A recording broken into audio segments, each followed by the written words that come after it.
Hello hello Nambi സാറേ, വിക്രമനാ. Mission success. വ്യക്തമായി പറ.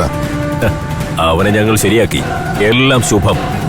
ശരി ശരി, ആർക്കും സംശയത്തിനിട കൊടുക്കാതെ പെട്ടെന്ന് ഇവിടെ നിന്ന് മാറിക്കോ. ഞാൻ നാളെ വിളിക്കാം. Okay sir. ഇനി ഇവിടെ നിൽക്കുന്നത് പന്തിയല്ല. എത്രയും വേഗം സ്ഥലം വിടണം. ആ ബോഡി ആരും കാണാനിടയില്ല. ഇനി അഥവാ ആരെങ്കിലും ബോഡി കാണുകയാണെങ്കിലും അത് നേരം വെളുത്തിട്ടേ ഉണ്ടാവും.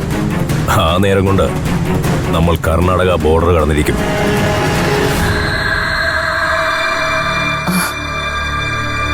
അപ്പോ രാവിലെ ആവുമ്പോഴേക്കും വരുമല്ലേ? എന്തായാലും രാവിലെ എത്തില്ല, നാളെ ഏതെങ്കിലും നേരത്തെത്തും. രാത്രിക്ക് മുമ്പായിട്ട് ഞാൻ ഇങ്ങെത്തും. ആ സന്ദീപ, അവൻ ഇങ്ങോട്ട് പുറപ്പെടുകയെന്ന്. അവനാണോ? ആ. കോളിലാണോ അതോ വീഡിയോ അയച്ചതോ? വീഡിയോ കോളിലാ. ദേ അവൻ ലൈനിലുണ്ട്.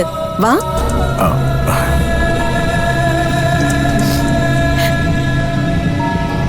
നോക്കടാ, ദേ തമ്പിയച്ചൻ. തമ്പിയച്ച സുഖായിരിക്കുന്നില്ലേ? ആ സുഖം. നിനക്ക് കുഴപ്പമൊന്നുമില്ലല്ലോ? ഏയ് ഒരു കുഴപ്പമില്ല, നന്നായിരിക്കുന്നു. ഡാ, ഞാൻ നിനക്ക് ചില സർപ്രൈസ് ഒക്കെ ഉണ്ടാക്കിയിട്ടുണ്ടേ. നീ വാ, വന്നിട്ട് സംസാരിക്കാം. അമ്മയുടെ സർപ്രൈസ് എന്താണെന്ന് എനിക്കറിയാം. ആ, വന്നിട്ട് സംസാരിക്കാം. ശരി ശരി. ഫോണിലൂടെ ആണെങ്കിലും നേരിട്ട് സംസാരിച്ചപ്പോ ഒരു സന്തോഷം.